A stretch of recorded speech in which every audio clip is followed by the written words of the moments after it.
Wait, it's Sunday, and y'all already know where to tune into. Hey, my name is Dash, and this is PVM for that behind. I was gonna cuss, but I thought I'd leave a G rated to start off the show. How you guys doing? How you guys are doing? This is Positive Vibes, maybe episode 167.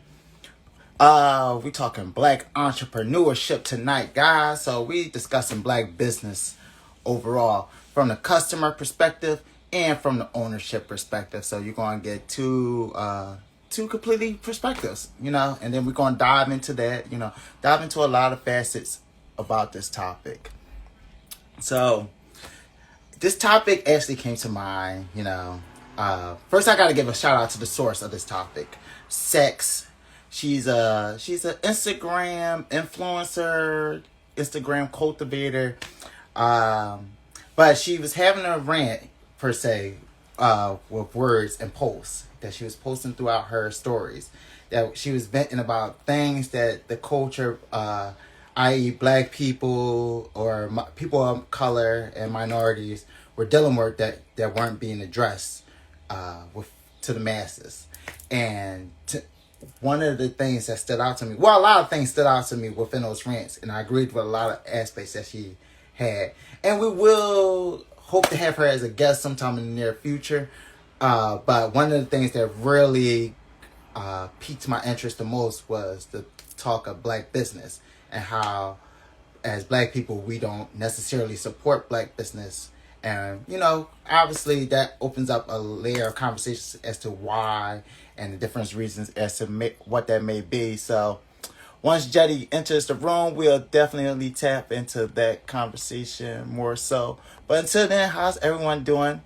I'm going to type up tonight's topic and then send out a few invitations just to get the party started. To anyone that entered the room while I'm speaking, what's good? How y'all doing? What are the vibes? And this will not let me pen. Ooh, there we go. Oh, African Butterfly, how you doing? Jeide, what's good? Kang, what's good, groovy player? Jeide, just send an invite whenever you're ready, and we'll do it then. Until then, I'm gonna just send out a few invitations. Like I said, just to a few people who may enjoy this conversation, may have a few gems to drop and add to the party. Help make this conversation more fruitful and more enjoyable for the masses and for us too. Like, black business doesn't necessarily have to involve black people supporting black business. I just wanted to say that as well. Black business is just black owned, but should be treated like most businesses are. Like, if you have an item that I can give you that's of interest to you, or I can help you with your services, you definitely should support just really because it benefits you. But black business is important for the community because they also give back to the community and change the dynamics of the country as a whole, shifts the pay scale somewhat. There's a lot of things we're going to tap into. Ooh. So I don't know what that emoji means, Kang. So for those who can't see, Kang posted up an emoji, yellow face with a whole bunch of smoke. So I don't know if that's groovy or you getting baked. What's so good with you, Jeide? It's both. It's both. Both. I'm chilling though. What's going on with you, fam? I'm chilling. I'm living good. Sunday, enjoying the vibes. You look like you're enjoying the vibes too. What's that you eating on? Icy. Ooh, okay. It's been some time. It's a good icy too. It's been some time. Hey, look, I enjoy me a good icy. Look, this that time of the year. Like, ices, ice creams, smoothies, milkshakes. Yeah, man. So Oh. pardon me, y'all. My teeth gonna look real patriotic by the time we go halfway through this conversation.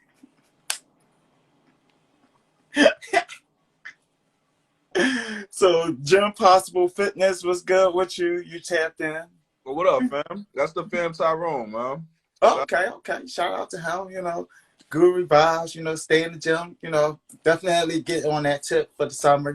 Well, not even for the summer, but just for your life in general. But for the summer, aesthetically, ladies, the beaches, just shirtless season. Just want to flex the guns a little bit. What the fuck?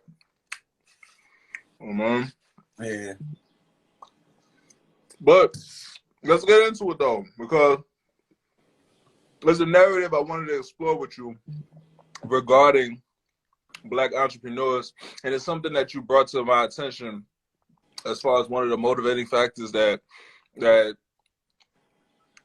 persuaded you to bring this topic to the forefront of the conversation today.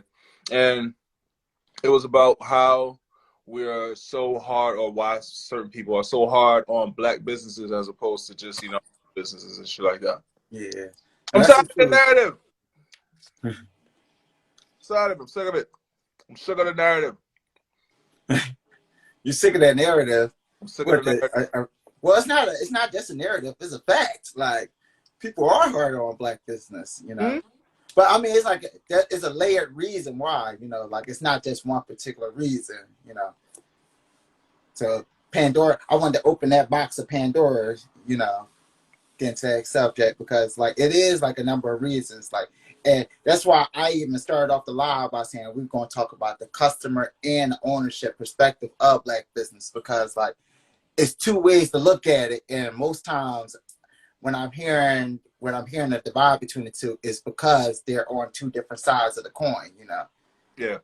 And most times, people that are like champion, support Black business, are either a Black business owner themselves or someone that frequents shopping Black businesses a lot, Mm-hmm. as opposed to someone who doesn't. So when they come, they're just looking for the typical store experience.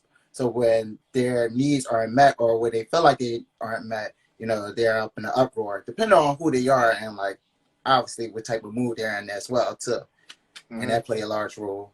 But I do feel like it's like a narrative that Black owned stores don't or can't provide the same quality like a white owned store can, just because of the finances. And it's just like, I hate that narrative, because it might be like, while things may be difficult initially, and at times you might experience some difficulties, or might be out of an item, or might not have it available at that time. That's across the board, like regardless of any genre that you people you go to. Like, I can go to Target right now, and there might be an item that I want that they might be all out of, but I won't, as a regular person, throw my hands in the air. Oh, this is unacceptable, and cause an uproar because it's missing, because it's Target, Like, I know as a big corporation, I know the chances that I'm not the only person that came here looking for this thing, So I think that resonates more with people's mind. But when it's a Black-owned business, they assume, okay, this isn't as well known as another store, so you guys should have it. So now that you don't have it, it's more of a slap in the face, But that's just my mindset of where I think things kind of go. How about you? It wasn't too long ago that I was right there with you, Mm-hmm. until I started coming across people that were petty. And I'm not saying petty as in like bad petty, smart petty. Mm-hmm. Start coming across smart petty people.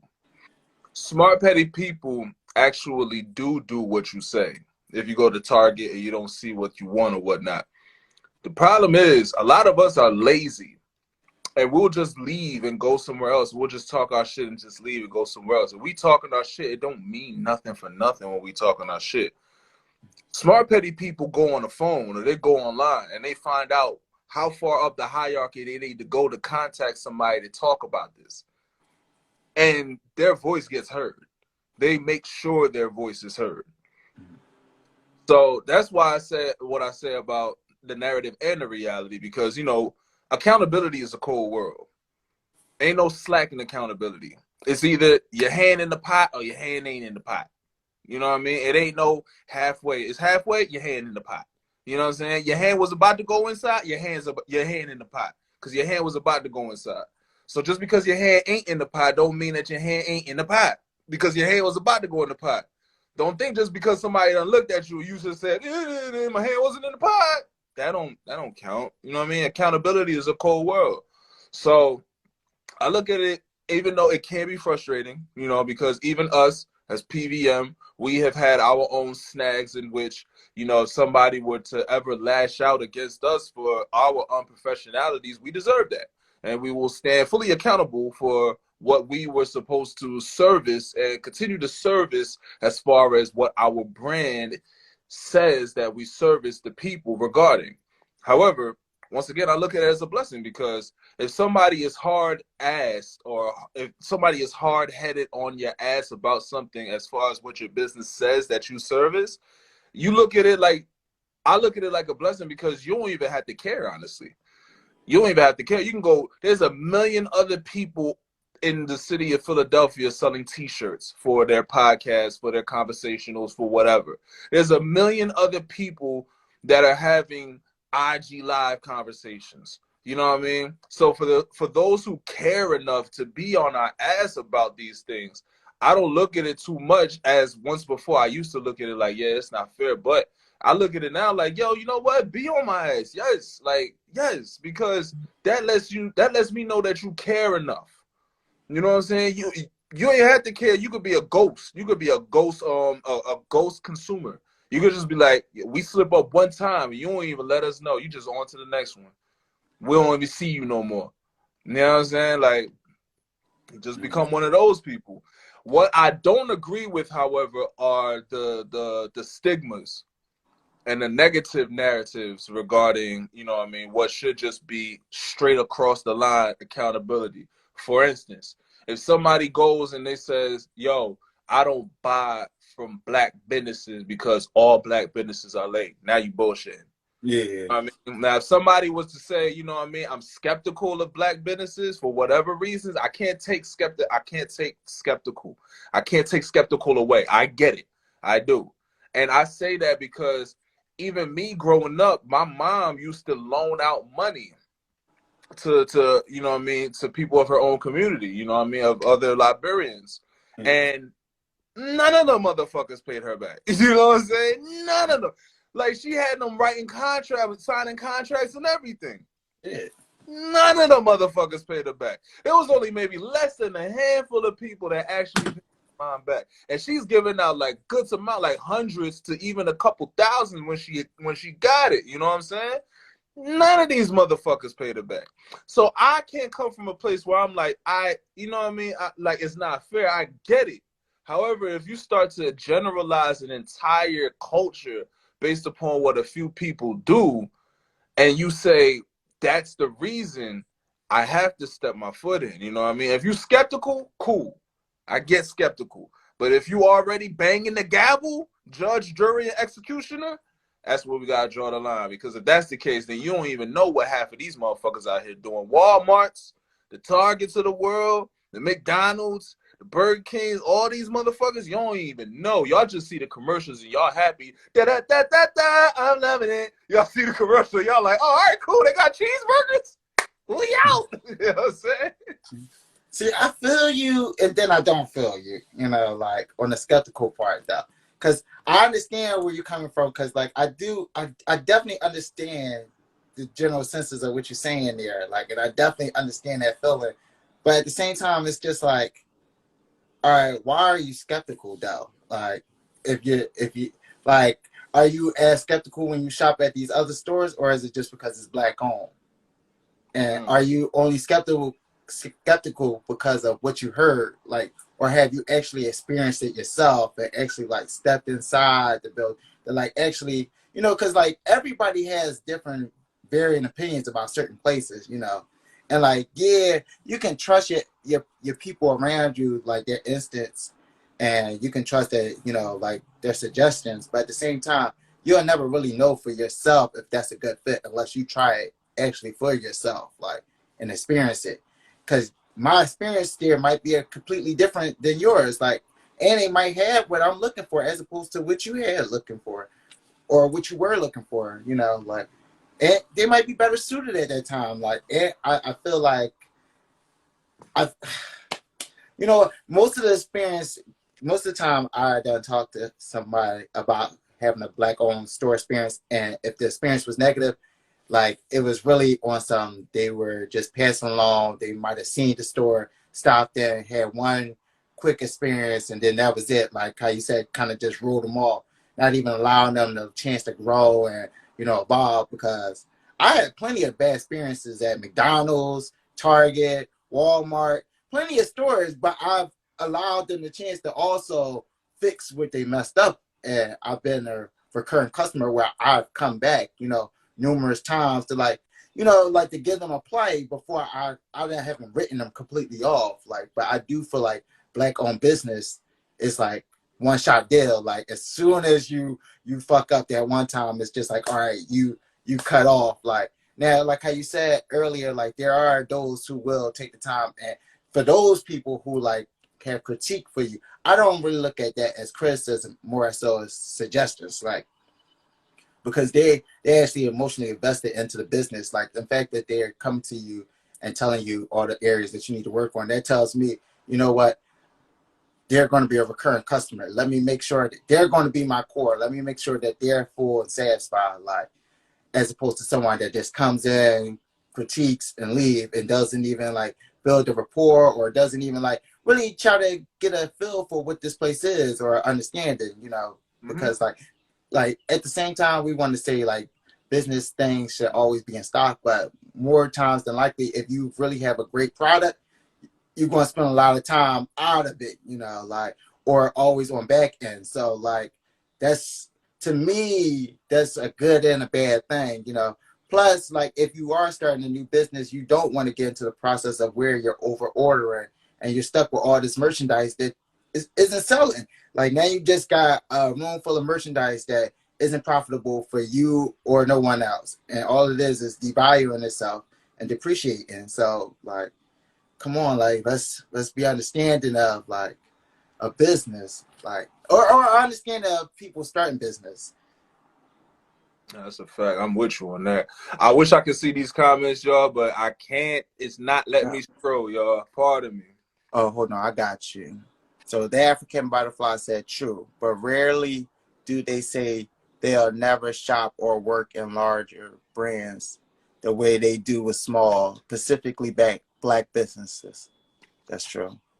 She also said small white businesses fuck up just as much, but people don't make grand statements about them. That's what don't mess with black, white. Oh, that's why she don't mess with white businesses. Okay. Yeah. And another thing too is, I don't know, this right here, this is an unfair counter because this has way more to do with small businesses and the unprofessionality of small businesses in large than it does with black businesses, right? I honestly find more rudeness in smaller white businesses than I do smaller black businesses. That's another thing. I want to get into that. So if push comes to shove right now for the both of us, God forbid, and whatever happens, we're looking for jobs, right? My nigga, we could go to these McDonald's. We can go to these Burger Kings. We can go to these Walmarts. We can go to these Targets. And our check is promised once we're hired. Every 2 weeks on a dot, our check is promised because they know what time it's going to be not paying us when, you know what I'm saying? A problem with small businesses, once again, is unfairly put on black businesses because there are a few black businesses that do this, but it's unfairly put on black businesses as a whole. It's more like a small business, and the unprofessionality with that is not guaranteed with small businesses. You know what I mean? It's not like it is with the big corporations. And these big corporations, you get a percentage off the buck anyway. So it's not much to pay for their labor, for their workforce. It's not that much to pay. You know what I mean? It's the higher ups that they got to worry about, like the managers, the supervisors, you know what I mean? The general district managers, all that shit. Because they're the ones that get paid for real, for real. You know what I'm saying? Yeah.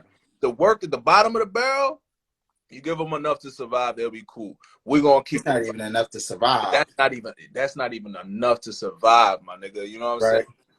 But there's like, all right, so for example, I know somebody who works for, I guess you could say it's an independent job.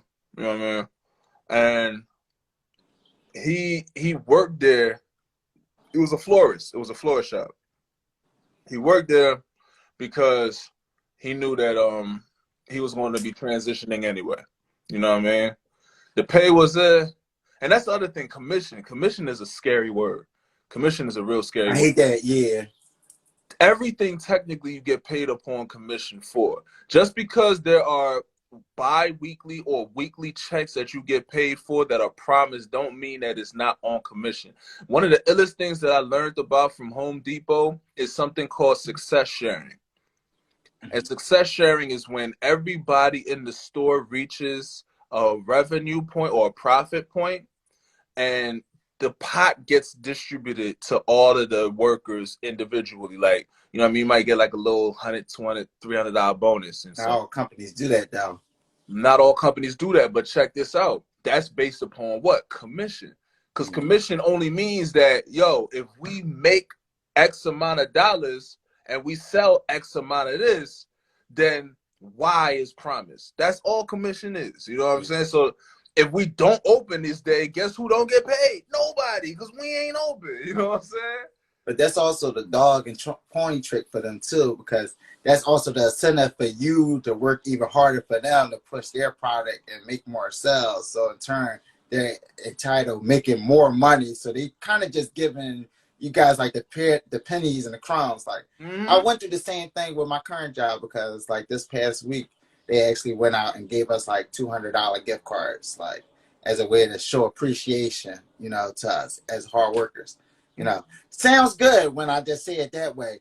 But when you sit into a meeting the next day and you hear that the company made over $20 billion, you know, overall, and they gave us all $200, you know, gift cards, not even money, gift cards. Yeah, you know, like it kind of, you kind of start weighing it like, that was nice, but can I get a little more? Like you kind of understand where you at in the pecking order of things. So that, like when I got the gift card, like the appreciation was just like, oh, okay, this is so nice. You know, I never had this at the job, but the next day it was the realization like, okay, this is business though, and this is why that came. You know, when you giving the company so much more in access, you know, they feel like, okay, yeah, let's break you off with a little something to make you happy, to keep you from causing an uproar, you know.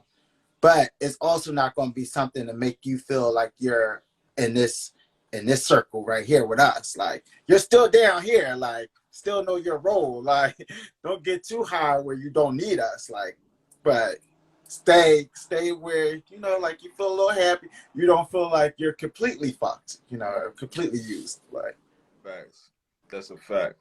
That's a fact. It's disgusting too, because numbers like that get thrown around with the Home Depot. I don't know if it was billions. I wouldn't be surprised though. But I wouldn't be surprised either. Like Home Depot, that's the staple of America. Like you know what I mean? But yeah, it's disgusting. But once again, it's business. You know what I'm saying? And another thing too that we also have to consider is for small businesses. I feel that small businesses really work on good faith a lot more than big corporations. You know what I'm saying? Big corporations, they don't give a fuck about good faith that much. You're going to sign a dotted motherfucking line before you work with us. And I read the contract for Home Depot. I didn't read the whole thing, but I read enough for me to be like, yo, they pimping the shit out of the workers. Like, there are non-disclosure agreements. You know what I'm saying? There are certain things regarding, you know what I mean, shit in the company. There's shit that's regarding your intellectual property. If you come up with something and you're on property grounds and you creatively come up with something that could benefit the company, they take it from you and they don't have to give you a dime for it because I got something like that in my clause too. Right, because you work for the company. I read that shit. I'm like, I'm gonna be tight-lipped with everything. These niggas ain't getting a goddamn like, they get nothing but labor from me. Like, fuck that. This shit crazy. No, that's real. Like I got a similar deal like that at my gig too, because even after the initial access onto campus, because like the job is surrounded as a campus. Like we got our own hospital, our own cafeterias, libraries, and everything, gym, whatnot. Like they really, if they could keep you there, they would keep you there. Like Oh, yeah. that is their preference. Like I wouldn't be surprised if they start adding apartments soon because they keep trying to pitch this whole narrative where they like partnered up with the real estate agents in the area to help get their coworkers affordable houses to live in. Mm. But they do have non-disclosure agreements at my job where like you can't even pull out your phone to record once you're on campus. Like if they like, let's say if I'm on campus and I decide to record a video for PVM, if they was to spot that video, I could be in jail for up to 3 months, terminated, and I would still pay a $3,000 fine. All because I decided to post a video of me onto my Instagram stories. You know, like it's wild. That is crazy. So the question becomes this. All right, let me pose this question to you and everybody in the comment section. The question becomes this: Is it because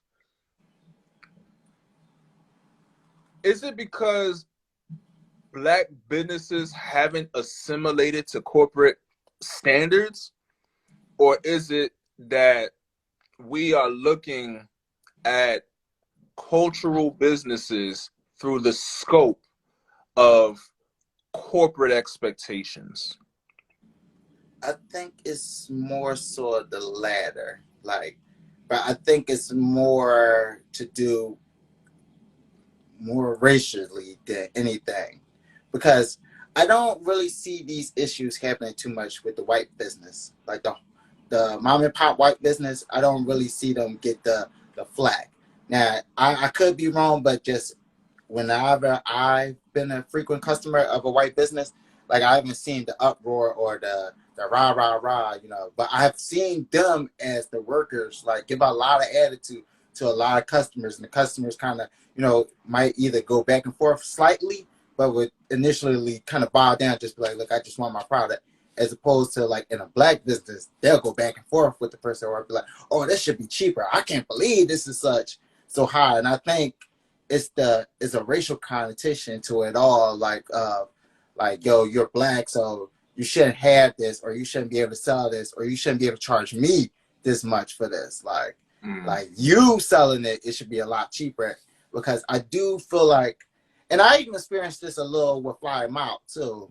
And when I talk to like my Black friends that are like entrepreneurs themselves, they always have the same issue where it's just like people are always trying to undercut them for what their service is.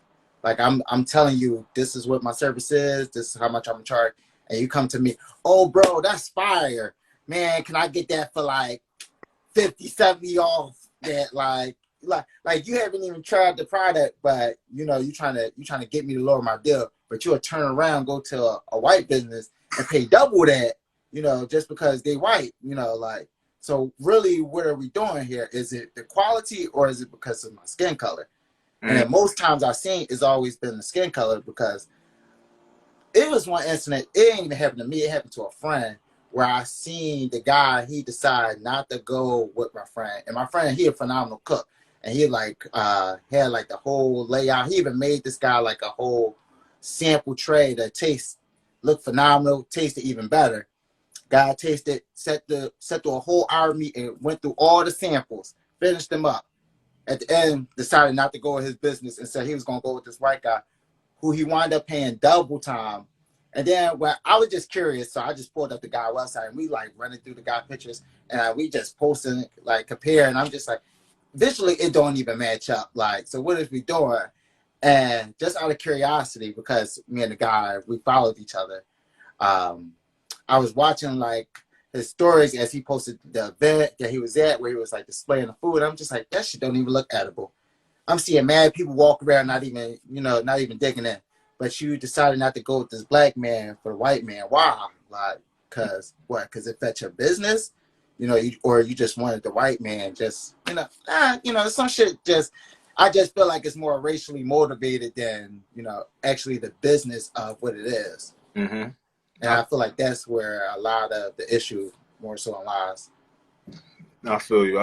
And it also, see, it's messed up, because while you were saying that, I was just thinking about brand names and shit. You know how it's easy for a Gucci or a Prada to get attention in our communities. You know what I'm saying? Yeah. But let somebody come up with their own clothing line that's black. FUBU. For us, by us. FUBU had a good run, though. I ain't gonna hold you. FUBU had a good run. At one point, FUBU was the thing to wear. It was the cool thing to wear at one point. Slightly. Right. Like you can't do that now. You can't pull out no FUBU and be like, you know, get the people going. But it's for us, by us. Like, yeah. But people turn around and be like, look, I'm gonna spend that Gucci, I'm gonna spend that Prada, I'm gonna spend that whatever, you know. And the owners of these joints are coming out blatantly saying, yo, I don't even make my shit for y'all. Like this clothes isn't for your skin complexion. These are strictly for the white people. Like, and they coming out like saying it, like name on quote, like quote me. Like, and we will still like take our hard-earned dollars and go, oh, here you go. Here you go. Give me that new bag that's basic as shit, but it just got your logo plastered all over it. So I'm gonna spend a nice good $10,000. Could have got a car, could have got a house. For real. Another thing that I feel like we fail in as far as black entrepreneurs, I feel like we fail because we want to compete with these other businesses on the same floor, on the same level, with the same themes, the same templates and everything. And we want the only thing that differentiates us from them being our skin color. That ain't enough. And put this out there for all y'all. Look, y'all can flag me. Y'all might disagree. Y'all might hate me. It ain't enough just to be black. It's not. Y'all talking about infrastructures and institutions that have been around for fucking hundreds of years doing this shit professionally. The differentiating factor for success is going to take a lot more than just skin. I'll put this out, right? There was, once again, I've said this before, but I feel like this is a great thing for me to say. My mom, you know what I mean? She was born in the village in West Africa, Liberia. Really, really small village, you know what I mean? You had to go to the water, the river to get water, you know what I mean? They had an outback for you to go and move, you know what I'm saying? Things of that nature. It was really, really that, you know what I mean? Really rural. So there was a community economic sense of science and application that they call susu. And it helped the community. It helped every single member of the community. So I know that they got it over here, but you know what I mean, I feel like there's something that America does. It's a lot more tainted over here than it is back home. Because when you're back home being Africa, when you're back home, the stakes are high. You know what I mean? Here, you got mad other means by which you can save yourself, if you will. Like if you in the red, you got your welfare, your Section 8s, you got your SSIs, or if you can, you know what I mean? You got loans, that all this type of shit that you can save yourself while you're in the red to continue to sustain yourself in the red until you can climb out, if you can climb out. Because you can live your whole life in the red, for real, for real. No, the country is built for you to live your life in the red. This country, thank you. This country is built for you to live your life in the red. So should you choose. You know what I mean? But that motto is true. Like, as long as you owe me, I'm always in good health. And you and feel that's me? What this country rely on. Like, they depend on you always owing dollars. That's why we not going to get that student loan deferred. Like, I'm praying that we do, but it's not going to happen. Like, we're not going to get that. That's too much money America going to lose if they start cutting off student loans. Yeah, I feel you on that. You know what I'm saying? They want some of that back, especially after the pandemic. They like, oh, no, y'all niggas tripping. So look, I brought up the susu to say this because this is a group economic thinking that I don't see in white communities. And if I do see it in white communities, it ain't like this because they got credit. They put credit out there. You know what I'm saying? With susu, you get a community of, let's say you got 50 people in the community or 20 people. Let's say 20 people. That's more manageable. You got 20 people in the community, right? Every 2 weeks or every month, let's just make it easy. Every month, everybody in the community puts $100 in the pot. By the end of the year, that's 20 times 100, which is what, 2,000? Don't get me lying. I ain't no mathematician. That might be 2,000. Let's just say it's 2,000, right? 2,000 times 12. That's what, that's 20, that can't be 2,400. Is it 24,000 or 2,400? It can't be 2,400. 24,000. So that's 24,000. You give all that 24,000 to one person in the community. You do with it whatever you want to do. Then the next round, we 100, 100, 100. Pass it off to the next person. 100, 100. Every year, someone in the community is going to receive a lump sum of the dividends that everybody invested in. You know what I'm saying? And that's one of the reasons why my mom was able to get out here and whatnot. You know what I'm saying? And I only bring that up because I say this and to reemphasize, as Black businesses, it's not this that is our value as much as it is this, our creativity. The means by which we can differentiate ourselves from these other businesses is how creative our mission statements and how creative we can build our infrastructures as. Like, look, if somebody, look, this shit ain't coming to America. If there was a real life McDowell's, they would fucking fail.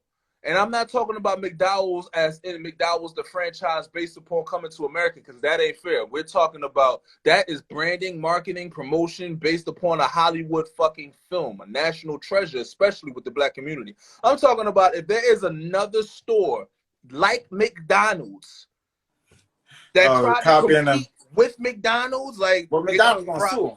Yeah, they're gonna take them out the business. They would fail. They would fucking fail. You have to give more. You have to be able to give, if not more, you have to give different. You have to give different. You have to be able to show something that's different and more than just, hey, I'm Black, support me. That ain't enough. They ain't gonna cut it. They ain't gonna cut it. You have to be able to give.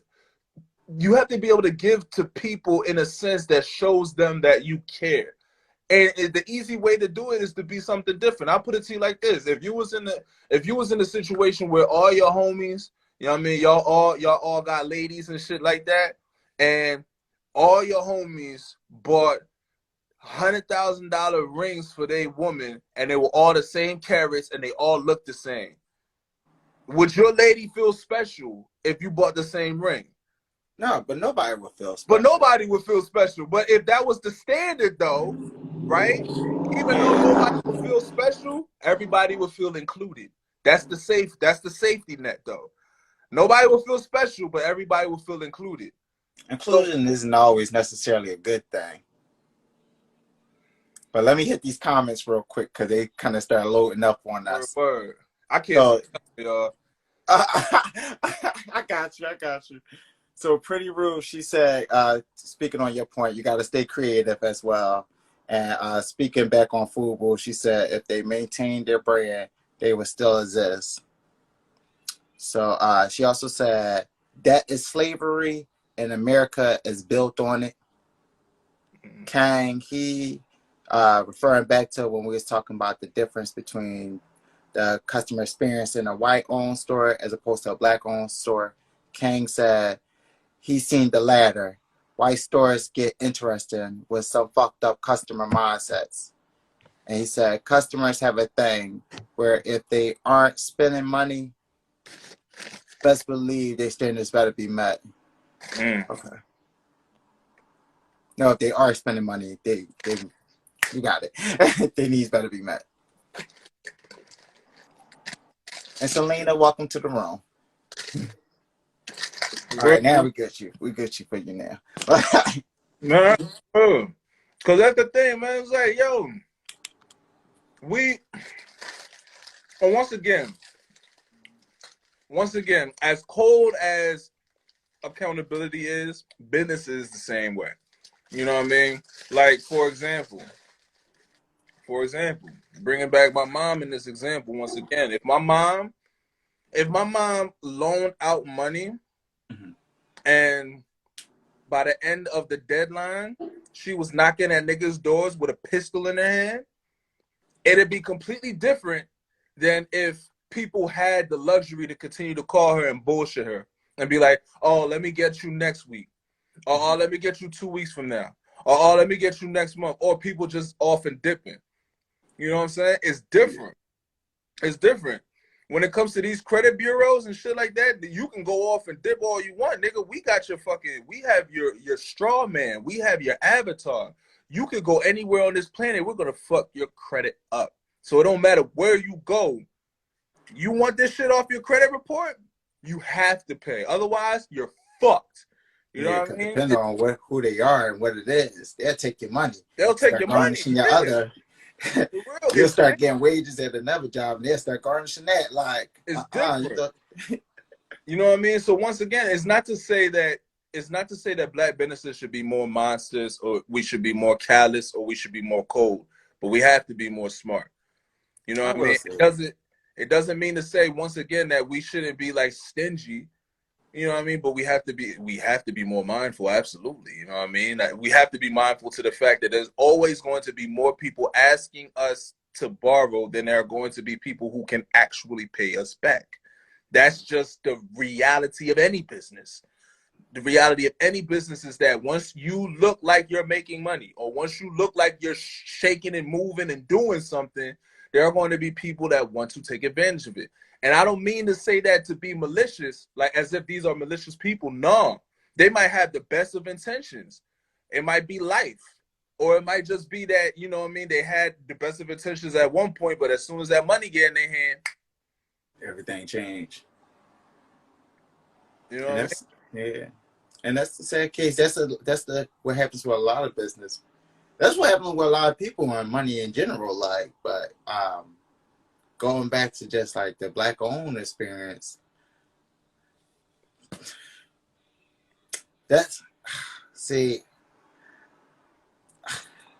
I want people to be more understanding of that whole experience as a title, like, as a whole, like, because like, yeah, it do need to be accountability, because as we're saying, I thought about like a few times, like where it's instances like sometimes the person starting black business isn't fully prepared to start that business, you know.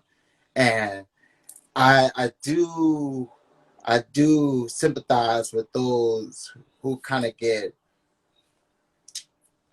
boxed in that square, you know, with those who aren't prepared to open up their business and those who are prepared, you know. And I do think sometimes when people speak about black business, they talk about the perspective of being a customer to someone that wasn't fully prepared to really open, wasn't prepared to really serve what they were saying they was going to serve, as opposed to a black-owned business that is ready to serve. And I do think we got to be mindful of who we are going to and what business we are going to. And even though it is black-owned business, at the same time, it's a business, and you do have to go where you see, like, where you feel like your business can, your needs can really be met, the service can really be provided. You know, like I can go to, for instance, a Chinese store. I can go to the one on my corner that look ran down, look like the building been burned through. That doesn't look advertised. That's not going to get me to walk into the building, as opposed to the one that's down the street that's shiny, bright sign, real welcoming. That lets me know, okay, they're equipped to handle what I need from them. They can cook my food. Their kitchen might be the dirtiest kitchen in the world, but you know, the outside looks so good, it makes me want to, you know, trust their kitchen, as opposed to something that looks so raggedy outside. That may be beautiful inside, but this is what I'm looking at, you know. So I do feel like when we support black business, you do kind of like how you would do with your regular, when you go to a regular store, you do your natural research, you know. And, you know, maybe if you're just passing through and you see the store, observe a little, you know, like just look around, you know. You don't necessarily have to purchase, but you can just see like what they have available, what service they may actually be able to help you. And like actually, you know, have a conversation with the people working there, you know. Check their knowledge, you know, check their temperament. How knowledgeable are they about the product they serving? You know, because a lot of times that is the problem. Like, I'm coming to you for a business. You might have what I'm looking for, but you just aren't knowledgeable of what you're selling me, you know. So I don't really trust this is really up to keep, you know. Like if I'm selling you a meal and you asking me what's the ingredients in it, you know, because you got dietary issues and I can't answer none of it, that don't really make you confident that I'm going to prepare your meal in a way that's going to be suitable to your needs. Exactly. You know, like I might want to support you all I can, but if you can't, if you don't even have the knowledge, how can I, like, and I do feel like we don't take enough time. And that's not every Black business owner, like, but some don't take the time to fully invest themselves and fully, equip themselves with the knowledge, the experience. And sometimes they aren't even doing it for the love of it. They're doing it for a quick buck, which is also a problem, not even just with Black business, just with entrepreneurship in general. Like that's kind of been my biggest pet peeve on. Like, I love how everyone is big into entrepreneurship now, but it's also been the biggest pain in the ass too. Because for someone that's really passionate about it, when you hear so many people, oh, I got this going, I got this going, I got that going, but nothing ain't really going, like you starting and you quitting, or you getting people hyped and you stopping it, or you fucking up the game. Now it's making it hard. You saturating the market so much, you're making it hard for someone that's really about it, that's really going to stay in it to really succeed up in it, because now you putting more burdens and hurdles that I gotta jump over because of their experience with you. Yes, sir. That's real. You decide to open a catering business and you picked up a client. Now you done fucked the client over because you gave them this fantastic deal that you couldn't really get to. Now you done overcharged them, so now they leery about the next person. And I'm coming to do that order for them, but now they leery because they experienced with you. That's for real. Quick gem. Kang might not like this, Our executive producer might not like this, but quick gem. That's the reason why we stopped calling our shit a podcast, and we use words like conversationals, live talk shows, because it's more than just it's more than just a podcast. Yeah. These are words that we're using to help to place a parameter around the trajectory in which we aim towards, you know what I'm saying? And a space in which we know that we will end up manifesting and continue to manifest within. But further and foremost, we want to separate ourselves from the conversation. You know what I mean? The minute you say podcast, there's it's a negative connotation to it. It's a negative connotation when it comes to it, because everybody got a podcast. And it's like, cool. Since everybody got a podcast, and this is what I mean as far as Black businesses needing to be creative about their shit. That's just one little example. I'm going to put somebody else out there, and you know what I mean? I'm not going to talk shit about them, but I will keep it 100 funky. Country Cooking, West Philly. The shorty that's out there with the Country Cooking store, soul food restaurant, John. Look, personally, I ain't going to say her food is shit. What are you talking about? I don't know. I don't I don't know. I won't say that your food is shit. What I'll say is that, coming from me, Jeide Dash, if you have had good food before, like quality good food, this ain't it. But it ain't bad. It ain't bad. Like, I'm bougie. I put myself out there. I'm bougie as fuck. I am too. I'm a foodie. I ain't gonna hold you. Look. But look, in my heart. But look, this is the genius shit about it. This is one thing I will say that she's a fucking genius about, right? One of the reasons why Country Cooking is so successful is one of the main reasons why I can never fuck with Country Cooking. That's just me. It's because the one time I went there to try it out, it felt like I was in a fucking club. I walked there, it's a fucking line out the fucking store, right to the fucking end of the block. I'm like, all right, fuck it. I'm gonna stay here, you know what I mean? I'm gonna see what it's about. I get to the door. When I'm in the line, there's a bouncer at the motherfucking door. Nigga, you a restaurant. Fuck you got a bouncer for? Music is blaring out that motherfucker. You know what I'm saying? Music loud as shit. You know what I'm saying? They got food. They got cakes on the side of the counter stacked up damn near to the ceiling. People just walk in, grab the cakes that they want, pay for it, they out. You know what I'm saying? This shit feels like a party. It feels like a party. And I was like, yo, it's brilliant. Like, that shit is brilliant. To be able to say, I'm not going to be just a regular restaurant like everybody else. I'm gonna make my shit feel familiar to my people. That's fucking brilliant. Now, me, I'm past that stage. Like I'm just over it. I'm over it. As soon as I saw the bouncer, I was thrown off. I'm like, this is the last time I'm gonna be in this motherfucker. I was like, this shit dead. This is dead money to me. Fuck out of here. But it's brilliant. That was creative as fuck. You know what it is. And it's different too, because like you combining so many feels up in there. Like you combining that party feel, you combining those who just love music, and you giving people a vibe. Like I'm coming to pick up my food, and I'm getting a little mini party. Now I might decide to pull up, stay here for a little bit, decide to call my man so we can link up. Then you got more customers. Food might be terrible, but the experience is 100, you know. So the experience, like I ain't gonna say the food terrible. The food ain't terrible. It's not terrible. Like all right, so here's an example of what bougie is to me, right? I'm sensitive to sugar, I'm sensitive to sweet, and I'm sensitive to salt.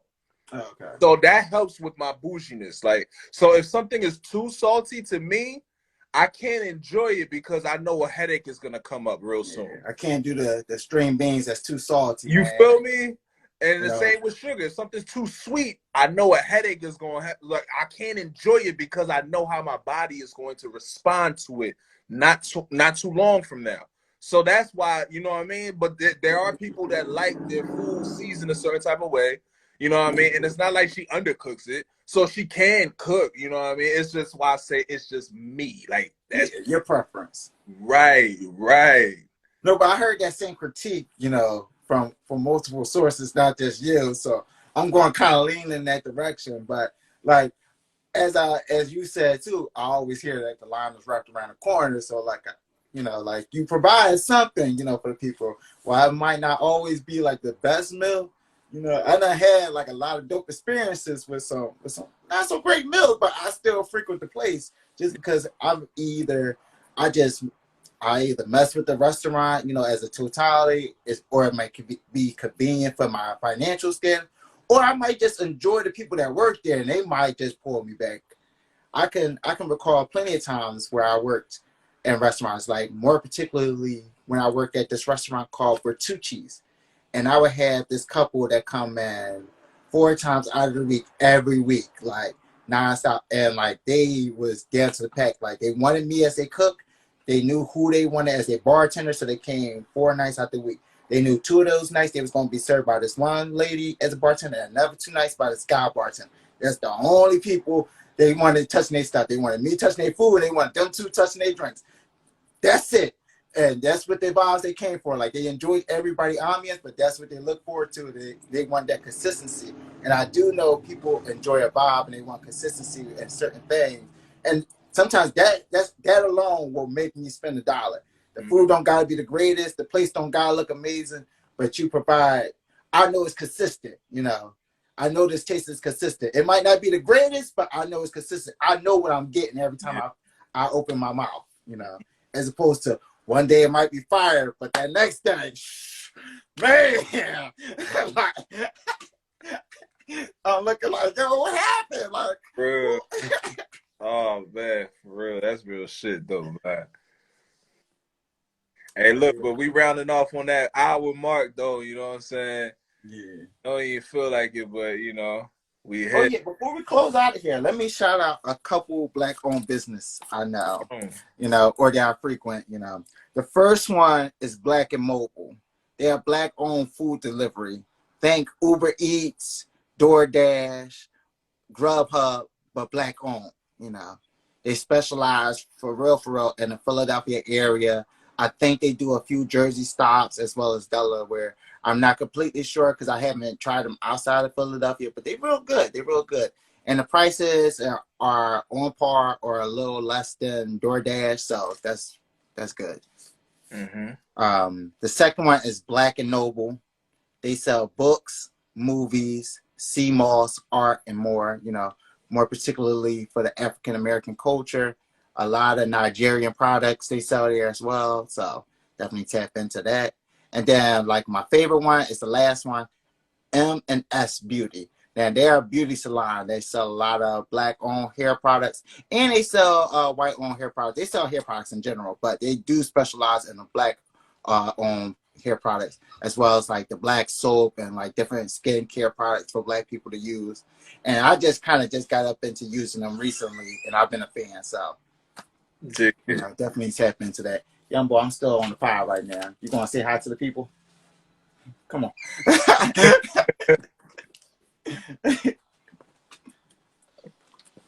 Uh-oh. Uh-oh, what's up with you? Say hi. Hey, what's going on? Hey, you getting big, man. Oh, yeah, I know. He getting tall, like. Wait. That's all he do is eat, play, and sleep. That's a good recipe to getting big, homie. Yeah.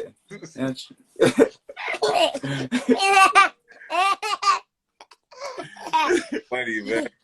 So, hey, yo, hold on, man. Look, man, you got a list. I got a couple people, too. Oh, my bad. You know what I'm saying? So, first and foremost, I only got 2 people that's on the top of my head right now. First and foremost, actually 3 people. First and foremost, for real, shout out T-Shirt Mercenary, the official sponsor for PVM. We got the T-shirts. Actually, we just fixed the printer situation. We have our hands on the shirts now. We are going to be mailing them to our mailing list. So thank you for your patience. Y'all go and get your T-shirts. We have them in our physical stock right now, so we appreciate y'all. Shout out to W. Smith, one of the heads, the starters for T-Shirt Mercenary. If you want to follow him, it's DUBYA_SMIFF, W. Smith. The second person I want to shout out is our brother Isaiah, aka Murph, with his company, One Time Maintenance. Listen, if you got some broken up nonsense up in your crib, or you got an old ass house and whatnot, and you need some things fixed up in it, hit up IZMURPHMAN. That's Murphman, one word, on IG. Holla at him, he got you. You know what I mean? The brother has been doing this for a while. He's professional. He's on point. He's efficient. And he's going to get whatever you need in your house done, and done correctly. And the third and last person, definitely not the last person at the same time, that I want to shout out is the Color Duchess, Auntie's Apothecary. Delicious teas. I'm talking about some great teas that are not only great for you, but are delicious as well. And she even has a blend specifically for women on their menstrual. Ooh. Listen, get up on it, y'all. Auntie's Apothecary. That's AUNTIESAPOTHECARIE. Auntie's Apothecary on IG, or follow The Color Duchess, TheColorDuchess, and get some more information regarding how you can get your hands on some fly teas on a reasonable price. You don't have to worry about following Lipton's dry, bland asses anymore. Yes, that was not. These teas much better than those. Much better. I done tasted them, a few samples. Like, listen, they work for y'all. Tap into them for real. And I'm not even a tea person, and I fuck with them. I mean, I mess with them. You didn't hear that. We gotta wrap this up now. Hey, listen, man. Thank you, everybody, for joining us. Thank you for your comments, for lighting up the comment section, for your insight. Thank you for everybody that's up in here. We love you. We're sending our love. And we also want to thank our special guest, Lil Nephew. Right. Messi, say what's up to the people one time for the one time. Y'all tap in. Wait, we gotta give our last words for the episode. We didn't even do that. Yeah. Go ahead. All right, so my last word is going to be, look, man, diversify your portfolio. Diversify your portfolio. It's like Wu-Tang said on the Dave Chappelle skit, gotta diversify your, you know what I mean? Add more things to your repertoire. Show just how creative you can get. And if you need help, man, don't be ashamed or don't feel like you too large to not dish a couple of dollars off to some people who know what they're doing as far as the creative fields. It's going to go the extra distance because creativity in itself is a commodity. That's a fact. Thank you. And definitely support. Listen, say more than love after the show. Like, show love to the community when you can, and support black business as a whole, as a entirety. But young boy, I'm still on the show. Support it as a whole and entirety, and just, shop with your heart too, shop for what you need, but also shop with your heart. Like, if you can support a black-owned business, support the black-owned business, but also be lean with them as you would any other business. And tune in to Wednesday when we do another episode live, 7 p.m. Eastern Standard Time. This has been Positive Vibes Maybe. I'm Dash Smith. This is my brother Jeide Dash. Hey, and you guys enjoy your vices. Take care, put the kids to bed. And enjoy your night.